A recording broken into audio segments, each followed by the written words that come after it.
Hello friends, welcome to mister mass academy. ये NCERT series में class 7th का geography वाला पार्ट है और ये आपका 5th चैप्टर होने वाला है। इससे पहले मैंने 4 चैप्टर अपलोड किए हुए हैं चैनल पे, तो आप चैनल पे विजिट करके प्लेलिस्ट देख सकते हैं। बाकी ये आपका देखिए ज्योग्राफी का है। इससे पहले मैंने क्लास 6 का भी ज्योग्राफी अपलोड किया हुआ है और ये आपका बीपीएससी टीआरई जो आपका होने वाला है और टीआरई 4.0 उसके लिए काफ़ी इंपॉर्टेंट है। टीआरई 3 जो आपके हुए हैं 1 2 3 सभी में एनसीईआरटी से ही क्वेश्चंस पूछे जाते हैं। इसका प्रूफ मैं आपको अभी दिखाने वाला हूँ और इसी वजह से मैंने ये सीरीज है स्टार्ट की है टीआरई 4 के लिए। चलिए मैं आपको प्रूफ दिखा देता हूँ जो आपके क्लास 7 में जो एनसीईआरटी से पूछे गए हैं क्वेश्चंस। क्वेश्चन है, भूकंप की तीव्रता का मापन किस मशीन द्वारा किया जाता है? तो क्लास 7 का ये ज्योग्राफी हमारी बदलती पृथ्वी चैप्टर नंबर 3 है जो मैंने पहले से ही करा दिया है और ये मैं बार बार आपको हर वीडियो में दिखा रहा हूँ क्योंकि ये आपका एनसीईआरटी इतना इंपॉर्टेंट है और उसके प्रूफ भी दिखा रहा हूँ। तो ये पहले सिस्मोग्राफ है, इसमें भूकंप लेखी होता है, हिंदी में इसे बोलते हैं भूकंप लेखी लेखी। नेक्स्ट देखिए, नेक्स्ट क्वेश्चन है आपका, ये वायु में ऑक्सीजन का परसेंटेज। तो ये आपका 21% होती है। सेकेंड हाईएस्ट जो कंसेंट्रेशन है आपका ऑक्सीजन का है वायुमंडल में। तो ये आपका देखिए क्लास 7 का ही है एनसीईआरटी और इसमें आपका वायु जो 4th चैप्टर है मैंने कराया हुआ है, आप प्लेलिस्ट में जाके देख सकते हैं। नेक्स्ट देखिए, तो ये यहाँ पे देखिए डायग्राम में बना हुआ है 21%, तो आपका एनसीईआरटी से लिया गया है। अगला क्वेश्चन देखिए, ये रहा आपका अगला क्वेश्चन, वायुमंडल में किस परत में हवाई जहाज जो है उड़ता है? तो ये मैंने बताया था समताप मंडल और जो आपका स्ट्रेटोस्फीयर होता है। वायु चैप्टर है 4th वाला, एनसीईआरटी क्लास 7 का। तो एक ही चैप्टर से 2 से 3 क्वेश्चन आए हुए हैं इसमें, तो आप यहाँ देख सकते हैं समताप मंडल के बारे में दिया गया यहाँ पे और पूरा डिटेल में दिया गया। नेक्स्ट देखिए, नेक्स्ट क्वेश्चन ये देखिए, पर्यावरण के लिए किससे खतरा है? तो ये आपका क्लास 7 का ही है एनसीईआरटी और पर्यावरण जो फर्स्ट चैप्टर मैंने कराया हुआ है, तो उसमें देखिए एमसीक्यूज टाइप में दिया गया है यहाँ पे क्वेश्चन, तो ये वहां से दिए गए। इसके एमसीक्यूज भी मैंने अलग से एक प्लेलिस्ट बनाई हुई है, उसमें सारे क्वेश्चंस आपको वन शॉट में मिल जाएंगे। क्लास 7 का पूरा एमसीक्यूज और फिल इन द ब्लैंक्स वाली सीरीज है। नेक्स्ट क्वेश्चन देखिए, ये रहा आपका देखिए यहाँ पे, सहारा किस प्रकार का रेगिस्तान है? तो ये आपका गर्म जो रेगिस्तान है, ये हॉट डेजर्ट है और ये क्लास 7 का ही है। रेगिस्तान में जीवन, तो ये आपका चैप्टर 10 है। तो ये देखिए यहाँ पे लिखा हुआ पूरा हेडिंग में बना हुआ है, गर्म रेगिस्तान आपका सहारा है। तो ये कुछ क्वेश्चन थे जो आपके तैयारी में पूछे गए थे और भी ये आपके क्लास 7 के ही थे, तो इस तरीके से मैंने आपको ये दिखा दिए। आज का जो चैप्टर होने वाला है वो जल है, 5th चैप्टर है और इससे पहले मैंने 4 कराए हुए हैं। चलिए स्टार्ट करते हैं, इसमें जो भी आपके फैक्ट्स वगैरह होंगे और जो क्वेश्चंस आए हुए हैं वही मैं बताऊंगा। देखिए आपका यहाँ पे जो स्टार्ट होता है, ये सूर्य के ताप के कारण जो आपका जल होता है वाष्पित हो जाता है, ठीक है, और ठंडा होने पर ये जल वाष्प से संघनित होकर ये बादलों का रूप ले लेता है। तो ये आपने पढ़ा होगा, ठोस द्रव गैस वाला आपने कॉन्सेप्ट पढ़ा होगा, तो उसमें बताया जाता है आपका ये जो पानी होता है ये वेपराइज्ड हो जाता है और इसी से आपके जो संघनित होकर ये बादल बन जाते हैं जो आपकी वर्षा करते हैं। यहाँ से ये वर्षा जो होती है हिम अथवा सहिम वृष्टि के रूप में धरती या समुद्र पर नीचे गिरता है। जिस प्रक्रम में जल लगातार अपने स्वरूप को बदलता रहता है और महासागरों, वायुमंडल एवं धरती के बीच चक्कर लगाता रहता है, उसको ही जल चक्र कहते हैं। तो ये जल चक्र की ये परिभाषा दी गई और इसे आप अच्छे से पढ़ लीजिएगा। नेक्स्ट देखिए, हमारी जो पृथ्वी है वो थलशाला के समान है, जो जल शताब्दियों पूर्व उपस्थित था, यहाँ पे जो जल था आपके वही आज भी मौजूद है। जिस जल का प्रयोग आज हम हरियाणा के खेत में सिंचाई के लिए कर रहे हैं, वो हो सकता है कि वह सैकड़ों वर्ष पहले अमेजन नदी में बहता हो। तो एक तरीके बताया गया आपका ये एक साइकिल चलता है इसमें, देखिए वाष्पीकरण करके ऊपर जाता है, संघनन करके ये आपके बादल बनाते हैं, फिर ये वर्षण होता है और फिर से ये आपका जो आपके नदियों में या महासागर में जाता है पानी, फिर से ये वाष्पीकरण होता है। तो एक तरीके का साइकिल चक्र होता है। तो ये आपका पानी जो होता है ये जैसे आपने द्रव्यमान संरक्षण का नियम पढ़ा होगा, तो जो भी आपकी ऊर्जा है वो एक नियत रहती है। नेक्स्ट देखिए, अलवण जल के मुख्य स्रोत जो आपके हैं, अलवणीय जल जो आपके हैं, नदी हो गया, ताल हो गया, सोते हो गया, हिमनद हो गया, तो ये आपके अलवणीय है, यानी कि इसमें लवण नहीं होता है, यानी नमक की मात्रा नहीं होती। जो आपके महासागर है उसमें आपके नमक की मात्रा ज्यादा होती है, इसलिए हम पी नहीं सकते उसे। महासागरों एवं समुद्रों का जो जल होता है वो लवणीय होता है, इसमें अधिकांश जो होता है सोडियम क्लोराइड होता है या खाने में उपयोग किया जाने वाला एक नमक होता है। तो ये आपका लगभग 1% से भी कम जो है आपका पीने योग्य पानी है। यहाँ देखिए, ये थलसाला दिए गए एक बड़े जार के 1/4 भाग में, तो ये क्रियाकलाप दिए गया है, तो इस तरीके से आप देख सकते हैं। बाकी इसमें जो भी आपका इम्पोर्टेंट होगा वो बता दूंगा। थलसाला एक ये छोटे घर के पौधे रखने का एक कृत्रिम हाथ होता है। तो ये आपके पॉट देखे होंगे जो प्लास्टिक होते हैं इस तरीके से, ये कांच का दिया गया है। नेक्स्ट देखिए ये आपका डायग्राम में दिया गया है। इसमें जो भी आपका जो जल स्रोत वगैरह है, जो आपके महासागर हैं, झीलें हैं, इस तरीके से। तो देखिए अफ्रीका में एक नाइजर नदी बहती है इस तरीके से, और एक ये नील नदी बहती है। ये आपका विक्टोरिया झील है, इसी से आपका नील नदी यहाँ से निकलती है। और ये आपका कांगो नदी है, ये अफ्रीका के बता रहे हैं, ये ऑरेंज नदी है। और ये आपका बीच में जो लाल सागर है, इसी से व्यापार होता है। और ये आपका भूमध्य सागर है, ठीक है। तो लाल सागर और भूमध्य सागर से जोड़ती हुई ये आपकी कैनाल जाती है जहाँ से। नेक्स्ट देखिए आपका यहाँ पे एशिया में आपको बता दे रहे हैं, देखिए आपका ये काला सागर है, तो एशिया का ये कैस्पियन सागर है बीच में। और एशिया में आपका देखिए ब्रह्मपुत्र नदी, जो आपके भारत की वैसे तो गंगा आपकी सबसे बड़ी नदी है, ये ब्रह्मपुत्र भी नदी इससे बड़ी है। ये होंगही नदी यहाँ पे आपकी चाइना में पड़ती है। पूर्वी चीन सागर यहाँ पे आपका पूर्व में। और ये आपका दक्षिण चीन सागर है आपके दक्षिण में लग पड़ता है। बंगाल की खाड़ी पड़ती है आपके पूर्व साइड में। और ये अरब सागर पड़ता है। बीच में मध्य में आपका पड़ता है हिंद महासागर, ठीक है। तो ये आपका श्रीलंका के नीचे लगभग पड़ता है हिंद महासागर। ये एकमात्र ऐसा महासागर है जो किसी देश के नाम पे पड़ा है, जैसे अपने हिंद महासागर यानी हिंदुस्तान के नाम से। और देखिए नेक्स्ट यहाँ पे ऑस्ट्रेलिया में देखते थे, कोरल सागर यहाँ पे पड़ता है। और ये डार्लिंग नदी यहाँ पे पड़ती है, मरे डार्लिंग नदियाँ इसी में ऑस्ट्रेलिया में पाई जाती हैं। और यहाँ पे देखते हैं अगला, ये देखिए पूर्वी चीन सागर जो मैं बताया अभी, ये आपका चीन में पड़ता है। और यहीं पे आपका जापान पड़ता है।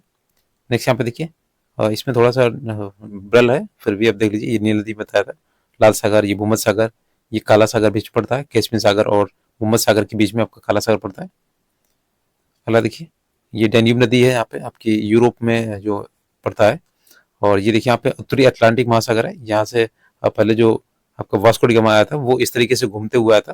फिर बाद में ये आपके भूमध्य सागर और काला सागर के बीच का ये रास्ता खोजा गया था। और ये देखिए आपको उत्तरी अटलांटिक महासागर है, और ये आपके ऐसा आकार का होता है, ठीक है। तो अपने ये ज्योग्राफी में काफी पढ़ा होगा। ये कैरेबियन सी है जो आपका यहाँ पे भी ये आपका जो प्रशांत महासागर और अटलांटिक महासागर को जुड़ता है। ये आपकी अमेजन नदी है, यहाँ की दक्षिण अमेरिका की सबसे लंबी नदी है। और आपकी ये अफ्रीका की आपकी सबसे लंबी नदी आपकी नील नदी है। यहाँ पे देखिए आप उत्तरी अमेरिका में ये ग्रेट विरियर जो झील है, ग्रेट स्लेव झील है, दो झीलें यहाँ पे। फिर आपकी पिनिगन एक झील है यहाँ पे, और एक सुपीरियर झील है, यूरिन झील है। यहाँ पे सॉल्ट लेक पाई जाती है सिटी। और मिसिसिपी, ये मिसौरी नदी पड़ती है इसमें अमेरिका में। इसमें जो भी आपके स्रोत वगैरह थे पानी के, वो मैंने सब बता दिए। ये आपका आर्कटिक महासागर पड़ता है यहाँ पे, ये प्रशांत महासागर दोनों तरफ से पड़ता है, ठीक है। और ये बीच में आपका अटलांटिक महासागर, ये आपका दक्षिणी जो अटलांटिक महासागर है। नेक्स्ट देखिए अब जल का वितरण देखते हैं। देखिए यहाँ पे पृथ्वी की सतह का जो एक चौथाई, सॉरी 3/4 जो भाग है वो जल से ढका हुआ है। यदि धरती पर थल की अपेक्षा जल अधिक है तो अनेक देशों में जल की कमी का सामना क्यों करना पड़ता है। तो आपको ये पता होगा जैसे 3/4 जो भाग जल है, तो ऐसा नहीं कि जल जो है सभी पीने योग्य है। इसमें जो आपका 3/4 में 99% जो आपका है लगभग वो आपका अलवड़ीय है, ठीक है, वो लवड़ीय है। और इसमें लगभग 1% जो भाग है आपका वो केवल पीने योग्य भाग है। और इसी वजह से क्या होता है कि अनेक देशों में ये जल की कमी इसीलिए हो रही है। और जो 1% है भी वो आपका हिमनद में कहीं ना कहीं बर्फ में दबा हुआ है। देखिए पृथ्वी पर मौजूद संपूर्ण जल हमारे लिए उपलब्ध है। और इसमें 43 में देखिए इसमें पूछा गया कि उपलब्ध है या नहीं, तो ये उपलब्ध पूरा नहीं है हमारे यहाँ। देखिए महासागर जो है 97.3 लगभग 98% ही मान लीजिए। और बर्फ सत्रह के रूप में ये आपका 2% लगभग 2% है। तो ये आपके जो ग्लेशियर्स वगैरह हैं ये इस तरीके से पिघल के आपकी नदियां बनती हैं। तो ये इसमें आपका बना हुआ है। नेक्स्ट आपका भूमिगत जल है, ये जो 0.68 है, ये भी आपका पीने योग्य पानी है, जो आपके नदी नाले होते हैं इस तरीके से पानी निकाला जाता है। नेक्स्ट आपका झीलों का अलवण जल जो होता है 0.09%, बहुत ही कम होता है नामात्र का। नमकीन झीलें देखिए यहाँ पे दिखाया गया। तो इस तरीके से आपका ये 100% बनता है। और नदियां जो आपके 0.001% आपका नदियों का पानी हम पी सकते हैं। अब देखिए यहाँ पे लवणता जो होता है, जैसे कैसे पता करेंगे कि आपका ये पानी जो लवण है कि लवणता है या इसमें नमक कितना है। तो देखिए प्रति 1000 ग्राम में मौजूद जो आपके नमक की मात्रा होती है, और देखिए महासागर की औसत जो लवणता होती है 35 भाग प्रति 1000 ग्राम होता है। तो यहाँ पे आपका जो 1000 के उस पर निकाला जाता है कि इसमें आपका कितना नमक है। देख कि ये इजराइल के मृत सागर में 340 ग्राम प्रति लीटर लवणता होती है। तैराक इसमें प्लवन कर सकते हैं, प्लव प्लस सकते हैं, क्योंकि नमक की अधिकता से इसे सघन बना सकती है। तो अपने ये क्वेश्चन आता है कि महासागर में हम आसानी से तैर सकते हैं, बाकी नदियों में नहीं। तो इसी वजह से होता है, ये लवड़ीय होता है, इस वजह से वहाँ पे तैर सकते हैं। नेक्स्ट देखिए, यहाँ पे आपका क्रियाकलाप दिया गया, तो ये बच्चों वाला है, इसमें ऐसा कुछ इंपॉर्टेंट नहीं है आपके बीपीएससी के लिए। यहाँ पे देखिए, जीवन के लिए जल अत्यधिक आवश्यक है, ये आप सभी को पता है। और प्यासे होने पर केवल जल ही आप हमारी जो प्यास वगैरह बुझा सकता है। ऐसे में आपको क्या ऐसा नहीं लगता कि लापरवाही से जल का उपयोग करने पर हम बहुमूल्य संसाधन को बर्बाद करते हैं। तो ये आपका देखिए अनवीनीकरण है, इसमें नवीनीकरण नहीं हो सकता, इसलिए इसका जो पानी है उसका सही दोहन करना चाहिए। नेक्स्ट देखिए, यहाँ पे महासागरीय जो परिसंचरण है, देखिए समुद्री तट पर नंगे पैर चलने से कुछ जादुई सी जो अनुभूति होती है। पुलिन पर नम बालू, ठंडी पवन, समुद्री पक्षी, जो आपका वायु में लवड़ीय गंध एवं लहरों का संगीत, सब कुछ सम्मोहित करने वाला प्रतीत होता है। तो ये समुद्र के किनारे की जो घटना है वो बताई गई है। लाल यहाँ पे ताल एवं झील के शांत जल के विपरीत महासागरीय जल हमेशा गतिमान रहता है, ये कभी शांत नहीं रहता है। महासागरों की गतियों को इस प्रकार वर्गीकृत कर सकते हैं, जैसे तरंगे हो गया, ज्वारभाटा हो गया और धाराएं हो गया। तो इस तरीके से महासागर में ये आपकी कुछ गतियां हैं, ठीक है। और ये आपका ज्वारभाटा जो होता है आपके जो पृथ्वी और चंद्रमा के आकर्षण और प्रतिकर्षण की वजह से ही आपका ज्वारभाटा आता है। तो ये काफी क्वेश्चन इंपॉर्टेंट पूछा जाता है।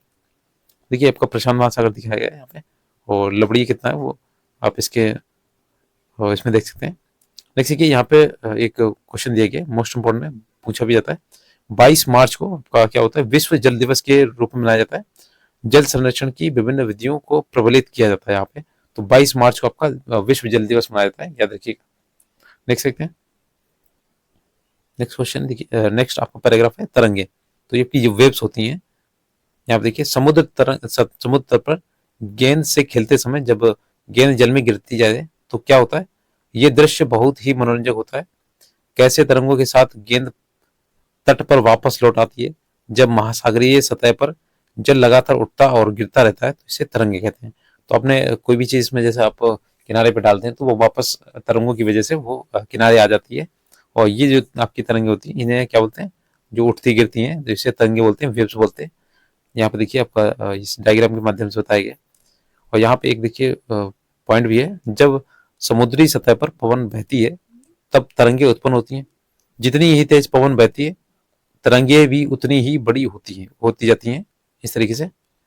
नेक्स्ट देखिए, नेक्स्ट पैराग्राफ है यहाँ पे, तूफान से तेज वायु चलने पर जो विशाल तरंगे उत्पन्न होती हैं, इसके कारण क्या होता है, अधिकतर जो आपका विनाश हो जाता है।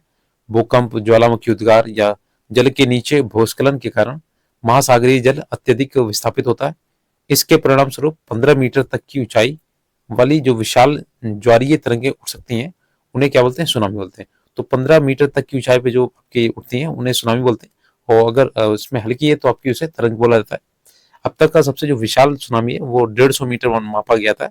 ये तरंगे 700 किलोमीटर प्रति घंटे से अधिक की गति से चलती हैं। 2004 के सुनामी से भारत के तटीय क्षेत्रों में अत्यधिक विनाश हुआ था। और देखिए सुनामी के बाद अंडमान निकोबार द्वीप समूह में इंदिरा पॉइंट जो था वो डूब गया था। तो आपका ये सदर्न मोस्ट पॉइंट था, ये आपका इंदिरा पॉइंट, ठीक है। तो ये आपका डूब गया था। नेक्स्ट देखिए, यहाँ पे अब देखिए ये क्वेश्चन काफी पूछा था, ये सुनामी है, ये किस भाषा से है, तो ये जापानी भाषा का एक शब्द है जिसका अर्थ होता है पोताश्रय तरंगे। क्योंकि सुनामी आने पर पोताश्रय नष्ट हो जाते हैं।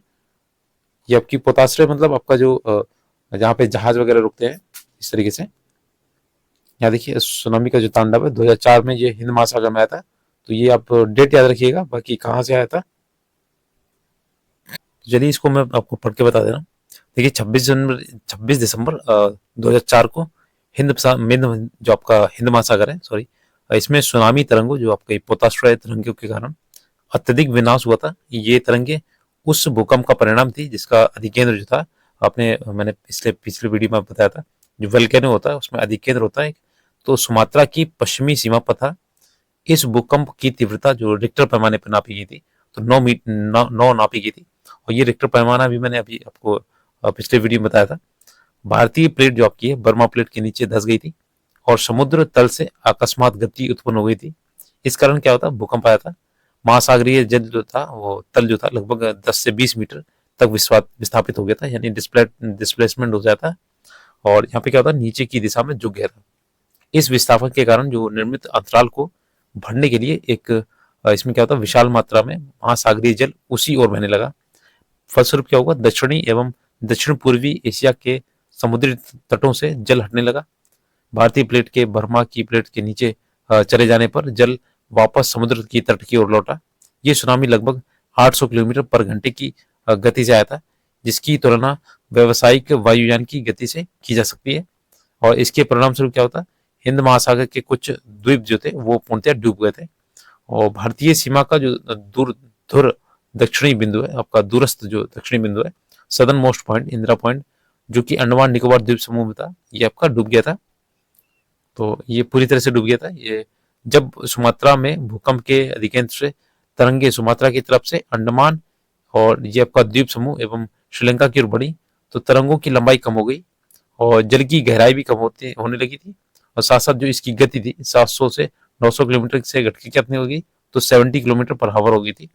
समुद्र तट से सुनामी तरंगे जो थी 3 किलोमीटर तक की गहराई तक गई, जिसके फलस्वरूप 10,000 से भी अधिक लोग की इसमें क्या होती, मृत्यु हो गई थी। और 1 लाख से अधिक घर प्रभावित हुए थे। भारत में आंध्र प्रदेश के तटीय प्रदेश, तमिलनाडु, केरल, पुडुचेरी और अंडमान निकोबार द्वीप समूह सर्वाधिक प्रभावित जो राज्य थे। जैसे कि यद्यपि पहले से भूकंप का अनुमान लगाना संभव नहीं है, फिर भी बड़ी सुनामी के संकेत 3 घंटे पहले मिल सकते हैं। प्रशांत महासागर में प्राथमिक चेतावनी की ऐसी प्रणालियां क्रियाशील है, लेकिन हिंद महासागर में ये सुविधाएं नहीं है। प्रशांत महासागर की तुलना में जो हिंद महासागर में सुनामी कभी कभी ही आती है, क्योंकि यहाँ भूकंपीय क्रियाएं बहुत कम होती हैं। जैसे कि ये आपका तमिलनाडु के तट पर ये सुनामी का जो विनाश था वो दिखाया गया है। यहाँ देखिए दिसंबर 2004 में जिस सुनामी से दक्षिणी एवं दक्षिण पूर्वी एशिया के तटों पर तबाही मचाई, वह पिछले कई 100 वर्षों की सर्वाधिक विनाशकारी सुनामी थी। हिंद महासागर में निरीक्षण, आरंभिक चेतावनी की प्रणालियों एवं हिंद महासागर के तटीय निवासियों में जागरूकता की कमी के कारण जीवन एवं संपत्ति की अत्यधिक क्षति हुई। नेक्स्ट आपका पैराग्राफ देखिए, सुनामी आने का प्रथम जो संकेत हुआ था, और तटीय क्षेत्र में जल से तेजी से कमी आती है और फिर विनाशकारी तरंगे उठने लगती हैं। जब तट पर ऐसा हुआ था तो लोग ऊंचे स्थानों पर न जाकर उस अचंभे को देखने के लिए एक तट पर एकत्र होने लगे थे। इसके फलस्वरूप ये जब सुनामी की विशाल तरंग आई तो बड़ी संख्या में उत्सुक खड़े दर्शकों की मृत्यु हो गई थी। और ये मैं इसलिए बता दिया कि इससे क्वेश्चन बन सकते हैं। और एक क्वेश्चन आया भी था बीपीएससी टीआरई में, जब आपके जो बिजली कड़कती है तो आपको क्या करना चाहिए, इस तरीके से क्वेश्चन आते हैं। दाब कैसे लगता है, लेट के लगता है या खड़े होकर लगता है, तो इस तरीके से क्वेश्चन पूछ सकते हैं इसमें। ये आपका 2004 में कहाँ पे भूकंप आया था, इस तरीके से। नेक्स्ट ये ज्वार भाटा जो मैंने आपको बताया था, जो आपके चंद्रमा था उसके आकर्षण से दिन में 2 बार नियम से महासागरीय जल का उठना एवं गिरना क्या बोला था, ज्वार एवं भाटा कहलाता है। जब सर्वाधिक ऊंचाई तक उठकर जल तट के बड़े हिस्से को यहाँ पे डुबो देता है तब उसे ज्वार कहते हैं। इसमें देखिए जब जल अपने निम्नतम स्तर पर आ जाता है तो तट से पीछे चला जाता है, उसे भाटा बोलते हैं। तो उठे हुए भाग को ज्वार बोलते हैं और ये जो वापस चला जाता है उसे बोलते हैं भाटा। नेक्स्ट देखिए, यहाँ पे देखिए आपका डायग्राम के माध्यम से बताया गया। ये देखिए यहाँ पे सूर्य है और पृथ्वी, ये चंद्रमा, ठीक है। तो लघु ज्वार भाटा और बृहद ज्वार भाटा में क्या होगा, आपके और बीच में ये चंद्रमा आएगा और बीच में ये पीछे आपकी पृथ्वी रहेगी। सूर्य और पृथ्वी के बीच में आपका चंद्रमा रहेगा। नेक्स्ट देखिए ये आपका सूर्य, यहाँ पे चंद्रमा इस साइड चला जाएगा, तो ये आपकी बृहद ज्वार भाटा है, ये दोनों ही स्थितियों में। नेक्स्ट देखिए, और ये आपने काफी पढ़ा होगा, सूर्य एवं चंद्रमा के शक्तिशाली गुरुत्वाकर्षण बल के कारण पृथ्वी की सतह पर ज्वार भाटे आते हैं। जब पृथ्वी का जल चंद्रमा के निकट होता है तो उस समय चंद्रमा के गुरुत्वाकर्षण बल से जल अभिकर्षित होता है, जिसके कारण उच्च ज्वार आते हैं। नेक्स्ट देखिए, पूर्णिमा एवं अमावस्या के दिनों में सूर्य, चंद्रमा एवं पृथ्वी तीनों एक सीध में होते हैं और इस समय सबसे ऊंचे ज्वार उठते हैं। इस ज्वार को बृहद ज्वार कहते हैं। लेकिन जब चांद अपने प्रथम एवं अंतिम चतुर्थांश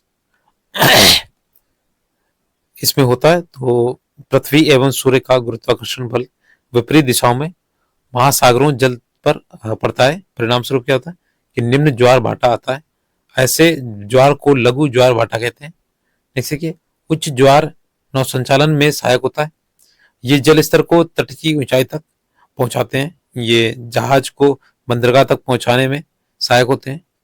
उच्च ज्वार मछली पकड़ने में भी मदद करता है। उच्च ज्वार के दौरान अनेक मछलियां तट के किनारे निकट आ जाती हैं। इसके परिणाम स्वरूप जो मछुआरे बिना कठिनाई के, ठीक है, और मछलियां पकड़ पाते हैं। कुछ स्थानों पर ज्वार भाटे से होने वाले जल के उतार चढ़ाव का उपयोग विद्युत उत्पन्न करने के लिए किया जाता है। नेक्स्ट देखिए, इसमें आपका क्रियाकलाप दिया गया इस तरीके से। यहाँ देखिए महासागरीय धाराएं, जो आपकी महासागरीय धाराएं निश्चित दिशा में महासागरीय सतह पर नियमित रूप से बहने वाली जल की धाराएं होती हैं। महासागरीय धाराएं गर्म एवं ठंडी हो सकती हैं और इसके लिए कई इसमें नाम दिए जाते हैं। जो हम्बर बोल्ट होती है, कई धाराएं होती हैं जो गर्म ठंडी होती हैं। ध्रुवों की ओर प्रवाहित होती है। ठंडी धाराएं ध्रुवों या उच्च अधिकांशों से अक्षांशों से उष्णकटिबंधीय या निम्न अक्षांशों की ओर प्रवाहित होती है। लेब्राडोर महासागरीय धाराएं शीत जल धाराएं होती हैं, जबकि गल्फ स्ट्रीम जो होती है आपकी गर्म जल धाराएं। महासागरीय धाराएं किसी क्षेत्र के तापमान को प्रभावित करती हैं। गर्म धाराओं में स्थलीय सतह का तापमान गर्म हो जाता है। जिस स्थान पर गर्म एवं शीत जलधाराएं मिलती हैं वह स्थान विश्व भर में सर्वोत्तम मत्स्य क्षेत्र माना जाता है। जापान के आसपास एवं उत्तर अमेरिका के पूर्वी तट इसके कुछ उदाहरण हैं। नेक्स्ट देखिए, आपका डायग्राम दिया गया, फिर से महासागरीय धाराएं दिखाई है। तो ये देखिए आपकी गल्फ स्ट्रीम हो गया, ठीक है, उत्तरी विश्ववित्तीय धारा हो गई है। नेक्स्ट देखिए, इसमें आपका थोड़ा सा साफ नहीं दिख रहा है। और देखिए जहाँ गर्म एवं ठंडी धाराएं मिलती हैं वहां कोहरे वाला मौसम बनता है। इसके फलस्वरूप क्या होता है, नौ संचालक में जो भी आपकी बाधा उत्पन्न होती है। और इसके बाद आपका जो क्वेश्चंस होंगे इसमें, और एमसीक्यूज टाइप के क्वेश्चन और one word substitution, sorry 4 options वाला ये एमसीक्यूज। तो देखिए ये आपके क्वेश्चंस मैंने पहले से ही करा दिए हैं और प्लेलिस्ट इसकी बनी हुई है, आप चैनल पर विजिट कीजिएगा। तो इसमें आपका क्लास 7 का फुल वीडियो है, वन शॉट में सभी क्वेश्चन, सभी चैप्टर्स के क्वेश्चन आंसर्स दिए गए हैं। और अगर वीडियो अच्छा लगे तो प्लीज़ शेयर कीजिएगा फ्रेंड्स के साथ में। और इसकी प्लेलिस्ट के लिए आप चैनल पर विजिट कीजिएगा और पीडीएफ के लिए आप टेलीग्राम चैनल ज्वाइन कीजिएगा। Thanks for watching.